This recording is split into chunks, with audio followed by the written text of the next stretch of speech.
And we may be in the midst of the discovery that the only thing worse than religion is its absence. And where are we discovering that? Look at the religions that people are making up as we speak. I mean, every day there's a new dogma. They're stampeding to create new religion all the time at the moment. Every new heresy that's invented. And they're not as well thought through as past heresies. They don't always have the bloody repercussions yet, but you can easily foresee a situation in which they do.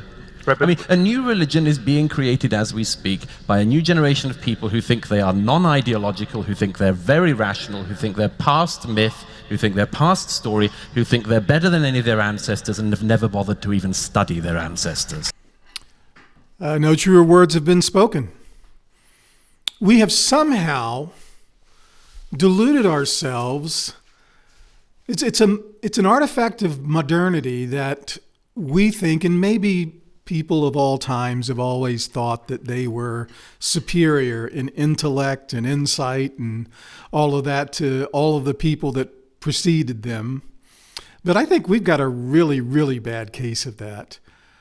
We truly believe that we have transcended, in some way, our fundamental humanity, and that we can now exist on these abstracted layers of new paradigms of how we, define ourselves as human beings. And, we are unleashed from the bonds of tradition and all of these kinds of human characteristics that we have observed consistently for thousands of years.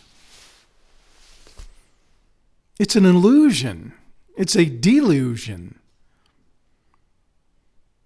Humans first appeared, Homo sapiens, roughly 200,000 years ago. And since then, everywhere you find humans, all around the world, every culture, every group of humans that has a critical mass, naturally, spontaneously forms a cosmology. A cosmology is an explanation for all of this, right? What makes the sun rise? What patterns are in the stars? Why do we have drought? The original humans really had to struggle with making sense of this world. And because we are meaning-making creatures, we develop stories. I'm in branding. I've been in branding for, over 40 years in various capacities. But whether I was writing music for national commercials or singing them, or coming up with campaigns and strategies for clients, our driving strategy was always to come up with a good story. Not just because that was a fun thing to do, but because that's the way humans transmit knowledge, through stories. And when you give a story, when you give an idea a story, it becomes a social object that can then be passed from one person to another. It's much easier to have a narrative that people can tell a story rather than just having them recite a bunch of facts. Now, this video features Jordan Peterson, Sam Harris, and Douglas Murray, the speaker in this particular clip. And Sam Harris would have you believe that humans no longer need any of this story, this myth. This is all, let's just be rational. He's a very bright man, but he's also capable of some really uninformed kinds of perspectives. One of the fundamental things that has been a guiding part of my philosophy in work and in life is the awareness that humans think with their hearts first. We like to pretend that we're rational creatures that are driven by logic and evidence and data. No. Humans think with their hearts first. Always have, always will. We are very, very emotional creatures. In fact, I think that very often what we do is we come up with, our heart makes up its mind what it wants to do, and then it constructs a logic that justifies that thing that the heart wants. That's a very big, a big driver of human behavior. So humans will create a story. They will, if you want to abandon all of the old, religion, people will just invent a new one. People fundamentally have a God-shaped hole in us that we seek to fill. The vast majority of human history, that hole has been filled with myth and these stories of how the world works and, our sense of this cosmology. But in the absence of that more elevated kind of story that speaks to our deepest longing and yearnings to understand the nature of our existence, if you don't choose to put your energy into something, a grand story like that, then you'll put your energy and define your meaning with something else. You'll throw yourself into some fetish with a relationship or with work, or you'll come up with something. I think that probably to the point that Douglas Murray is talking about, I absolutely believe that social justice has become a religion for many people. Our culture, while I was growing up, was, I would guess that over 50% of people were in church on a given Sunday. Maybe a little bit less, but it was a significant portion. We have fallen way, way off of that. But what that did was it gave us purpose. Even if you got dragged to church, you still heard the stories and you were still participating in the community. You had a sense of belonging and you were gathered in this tribe around a story and a narrative that was an adhesive for the tribe. We unify around these principles and concepts and values of different religions. But as we have cast those things aside over the past few decades, it has left a void, and nature abhors a vacuum. So what is going to go into that God-shaped hole? Well, social justice is a very, it tapped into so many of our religious urges and leanings, a sense of justice, a sense of mercy, a sense of redemption, a sense of sacrifice, a sense of humility. There's all kinds of stuff that is in social justice. But we underestimate the value of having stories that are built over millennia.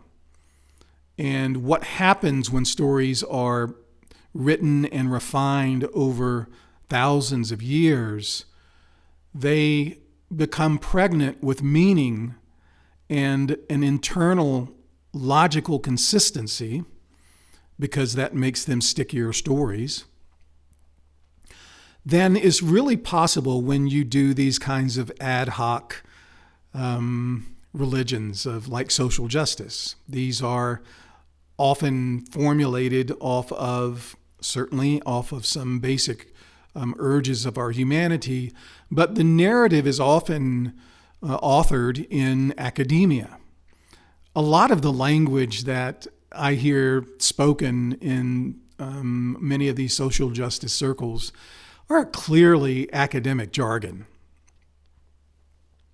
And I just don't put a lot of faith in a lot of that kind of thinking, because I tend to find it isn't very durable. a lot of what I think we're going to see over the next few years is going to be a correction against the excesses of much of the social justice kinds of things that really, some of them were good and were valuable exercises. I can't be critical of humans who want to help other humans. I think it is one of our more beautiful aspects that we have empathy for our fellow humans and we want to help them. But that doesn't mean that you can't do a lot of damage by helping people who really are better served by helping themselves. I'm that way with my children. I want my children to do everything they can, as much as they can, on their own. I'm a backstop, I'm a safety net, I'm a consultant, I'm a confidant, I'm a coach, I'm a father. But I will not hurt you by helping you too much, my loves. I'm not going to do it. I want you to learn, and I want you to be resilient, and I want you to earn your esteem. I want you to earn your self-esteem.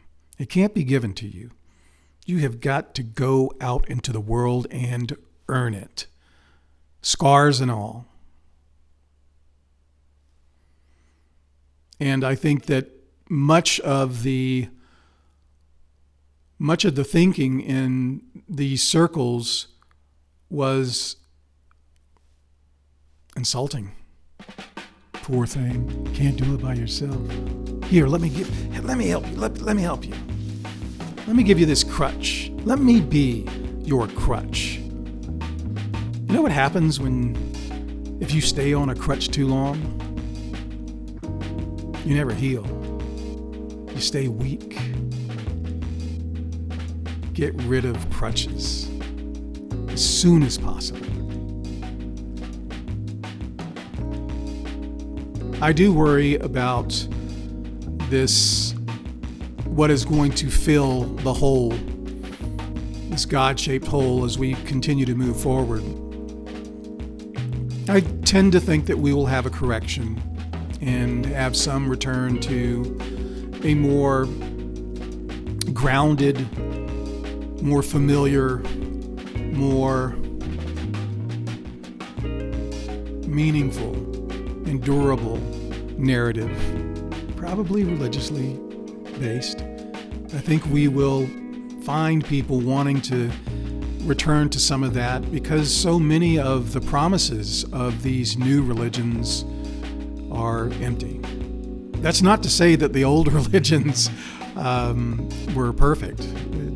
No human institution is, okay? But they had survived for thousands of years, okay? And there's something to be said about durability. There's something to be said about something that can stand the test of time. Now you may say, well, if it was so damn good, then why is it fallen out of favor? Well, humans can do some really interesting tricks. We can talk ourselves into some bad ideas, and we can talk ourselves out of practicing good ideas. But I also believe in us. I believe that we learn, and I think we can learn from this experience. Yep, we're going to see a lot of new religions invented. I'll be interested to see what sticks